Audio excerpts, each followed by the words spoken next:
Hi, this is Ushio, and welcome back to Hayseed Knight. It's been a little while, but there's been an update. Chapter 2 has been added to the game, and people seem to quite enjoy the first chapter, so I thought I would carry on. So we're going to skip ahead and get to the new stuff.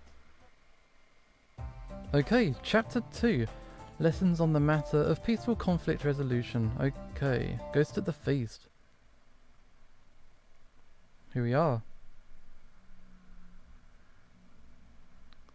It's like a cutscene. Animation in progress. Okay. Hey, boss. There you are. Aina looked at what little sky could be seen among the rooftops. The sun wasn't even out yet. Yeah, so the game is still in production, so chapters are being released over time and updates are happening in between times as well. So we're getting the rawest version, but there's gonna be updates. It's gonna get nicer the more it goes on. I was so worried that I couldn't wait to check up on you. And sure enough, here you are. But looks like I'm first again. First in the contest are people acting suspiciously, that's for sure. But of course, Aina couldn't say a word about it. Yeah, she's like a mute, isn't she? She signalled Ader to follow her into the forge since he was already there. The workday would have to start early. Work at the forge went something like this. Aina worked on her craft and then she gave Ader whatever menial task would make him feel useful. She didn't have any proper accreditation that named her a smith, so he wasn't technically her apprentice either, but that didn't really matter to either of them. Why'd you have to make the fire so hot today? I can't breathe. Ader struggling with the heat. There was something different in Ader that day. Something had changed, she could feel it, but his beautiful chest got in the way every time she tried to take a look. Wow, she's into him. Stop it. Boss, I can see you staring. Lies. After hours upon hours of hard work, I guess, it was time for a break, lunchtime. The most tranquil time of the day for both Ader and Aina. Not that either were ever under any real stress, mind you, but the predictability of lunchtime itself helped ease Aina's turbulent temperament and Ader's talkative stomach. We may as well refer to the short period away from the forge as potato time, since that was always the menu at Ches Aina. Today was double potato time, since she'd forgotten to get him some food the day before. Whoa! Thanks, boss. That's a lot of potatoes. Oh, no, that didn't sound like an Ader sound. Ader tried his very best not to look absolutely disgusted as he turned the 20 or so raw potatoes into puree with his pestle-like teeth. Ah, what a wonderful scene! This dude. My favorite furry potato and temple turnip sharing a meal after their heartfelt reunion. Ildegrab's enormous face appeared next to the window. Ader, for once, didn't scream in a panic, which could be likened to a field covered in red flags. You don't look so good, Ader. Don't tell me you stayed up all night looking for your sweetheart. Wow. Yep, that's it. I stayed up all night, no doubt. There's no need to be so dramatic, lover boy. Eina's a grown-up. She knows when she wants some space. And it's your duty as an upstanding citizen to respect the wishes of a lady. Or else. Okay, oh, look at that face. Scary. Alright, or else. Your bribe is ready, you upstanding loverwort! I was at the boss. Fine! It's a fine, not a bribe. Okay, off he goes. Stomp, stomp. Ader cast his gaze down as Ilgrab walked away, leaving him alone before Aina's judgment. Or he would have been judged if Aina hadn't turned 20 shades of red and become incapable of rational thought after Ader failed to deny that she was his sweetheart. Yeah, she totally fancies him. Boss, I had to leave early today. Gotta look for Geoff's hat. You know how important it is to him, yeah? Huh? No, he can't just look for it himself because he broke his leg. Well, no, it ain't broken, of course. He just twisted his hoof in the wrong way. Yep. Okay, bye. See you tomorrow. He's a bad liar. Ader ran away, muttering something that sounded very much like prayers to himself. And so the days passed. I'm sorry, boss. I'm not hungry today either. In the great realm of Akazor, where the very essence of reality was distorted to make flowers carry messages over the whole continent, and a single king had ruled since the gods fought wars in the skies, Ader not being hungry for a whole week didn't sound plausible at all. Fine, it's not that I'm not hungry, but, you know, it's always the same. Potato this, potato that. Could you get, I don't know, dates, for example? This isn't going to end well for him, is it? Oh, figs. How about honey pastries?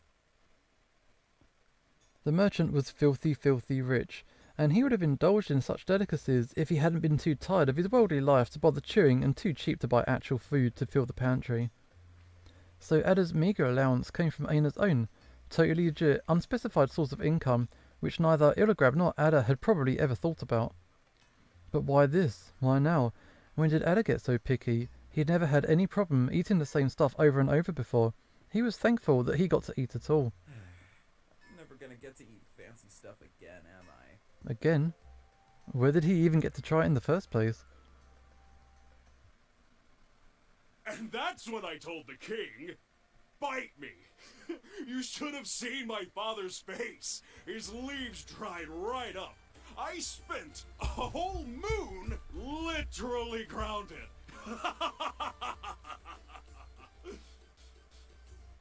do you mean you don't remember who broke into the warehouse? Who are these guys? Infuriated merchant. I don't know, Master. It's like the memory had vanished from my mind. And the apprentice. I'm gonna vanish you from existence! Both deer began clashing horns while Ader and Ilgrab stared at the scene. Can you believe that? I know! Can't deer go 10 minutes without starting a fight? No offense, kiddo. No, I mean, making someone forget something just like that. Yeah, like their mind got hacked or something. Sorry, Ader, I don't have time to get into philosophical debates. Those two have just earned themselves a free ride to the dungeon. The stroll took an unexpected direction toward the city guard's main tower in the northeastern quarter of the inner walls. It was the second highest tower in the city, with ceilings tall enough that Ilgrab could walk inside. Ader had to go fetch Guyoff from there every so often, so he was relatively welcome as long as he had Ilgrab by his side. Take it to court next time. Street fights are strictly prohibited. Are we clear? Both of the prisoners uttered a disheartened yes, sir, and Ilgrab nodded to himself. Hey, Ilograb, I was wondering, you can throw anyone in the dungeon, right? Aha. Well, I wouldn't say anyone, but I do have a pretty good grasp on Heirloom's populace, if I may say so myself. Hey, I could even set you up in a pretty cell, if you ever want to leave the office, please. No, it's not that. I was just wondering if you'd seen a... never mind. A never mind? What's that, some kind of flower? The prettiest in the kingdom. Yeah, he's got the hots for that girl. Was it Sep or Jasif? Oh, Eina's up here. Clink, clink, clink went the hammer in Eina's forge, but there was another incessant noise. It sounded like the bellows that lit up the furnace. Its source was, of course, Ader looking out of the window, sighing like he wanted to empty his lungs. With a semi-nocturnal roommate, and what may account among the 10 worst beds in the world, dozing off, spacing out, or generally getting distracted in his job was nothing out of the ordinary for Ader. Sighing, however, that was definitely out of the norm, and he'd been doing that an awful lot lately. Stranger yet, Ader had noticed that Eina had been standing right behind him for quite a while now. Excuse me. Huh? Oh, boss, right. Word work. Sorry, I kinda dozed off right there. Get it together. Thunk, thunk, thunk went Ader's hammer, and yet Eina wouldn't leave his side. Anything else? Eina put her head over Ader's in what may have been the most confusing gesture this side of Lake, does it Tizzle. Ader looked down at it rather blankly, only to find that he was holding the hammer by its head. Sorry, boss. That's the wrong end of the hammer, dude.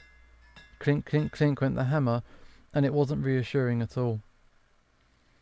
Restless, concerned, God forbid worried, these were all adjectives that clearly did not apply to Eina. But for some reason, she kept passing a tiny, ugly potato from hand to hand as she stared at the city from her home, thinking about the small fortune it had cost. Someone, not her, but someone. You'd think that Deer would have settled their capital in a beautiful prairie where they could graze free and indulge in hedonism, that the whole world looked something like the village Ader wouldn't shut up about, but no. A massive lack of foresight, coupled with Ekane's stubbornness and the insistence that their king led to their heirloom, growing in the middle of a steppe between the enormous Lake Tizzle and the Alar Sea. With barely any space for bush pens in the proximities, in fertile fields and a million souls to feed, food was neither cheap nor readily available in the capital, hogged by those that needed it the least. Anyway, point is that Ader was a poor starving deer, and Eina wasn't willing to put up with it anymore. Perhaps he's sick, perhaps he just needs better food, perhaps he's sick. Some small maroon spots on the potato's skin alerted Eina that the potato she'd chosen probably wasn't in the best condition. As she was devising the punishment she'd bring upon the merchant that could have endangered Ader's life with diseased food, she had a small epiphany. Perhaps Ader wasn't being an imbecile, perhaps he was just sick. Eina didn't have the foggiest idea about medicine, but she figured that it couldn't be too different from fixing any other thing in the world. She just had to figure out what piece was malfunctioning. And she knew where to look. Quiet, furtive steps, the only sound disrupting the consuming silence that filled the temple of Hirub once that night fell and honest folks left the streets. Any thief that was dumb or brave enough to target such an old place of worship would have been surprised to see that not a single fire burned in the whole temple after the sunset. Not in the courtyard, not in the off-tree, not in the library where someone was meticulously looking through shelves filled with books and clay tablets that threatened to crumble into dust at any moment. Eina set her sights on an interestingly named volume. Wow, here we go. Basa Krahunlian Kakaina Tankainit, roughly translated into Sona as Anatomy of Barons and Ekanes. In Eina's humble opinion, as an observer removed from the art of talking, society improved a little the day the Northerners introduced the concept of breathing between words. The book coughed a small puff of fine sand upon being opened, but it looked otherwise pretty well conserved. Eina began shuffling through the pages quickly, looking for the part that interested her. The revolting innards of the brutish deer folk, a most thoughtful and impartial evaluative treatise, would be a rather forgiving translation for the title of the chapter she was about to read. The reason for Ader's strange behaviour had to be written somewhere around. She just had to narrow down the source of the ailment. Who dares into my lair? Oh, is that the boss? Eina slammed the book shut. Startled, she growled softly to let him know that it was just her as she left the book on a nearby table. Eina, you stupid spendthrift! What are you doing to my precious books? The merchant explored the room with his cane, trying to make his way toward Eina. He picked up the tome that Eina was reading, making sure that every page was where it was supposed to be. Huh, the pages are bent. Are you just reading this? That's what books are for, mate. Wait, you? Reading? Are you sick, child? Eina would have loved to tell her father that she had hobbies and interests, and that he knew nothing about her, and that she hated reading, and that dyeing her hair green wasn't just a phase. The merchant continued examining the book. He ran his bony fingers along the engraved inscription on the spine of the book. What do you need an anatomy book for anyway? The old man paused for a second, considering his own question. I'm gonna unman that bespalling tallow catch! What? No, he's misunderstood. The merchant stormed off as fast as his nearly fossilized legs let him, leaving Eina to her own devices. She opened the book once more, passing a few pages just for mere curiosity, until she stumbled upon the very last chapter. Bloodlost. A concise summary on the geological evidence for the existence of the gruesome savage beasts, speculations and imaginations of their appearance. Eina just closed the book and dropped it on the ground.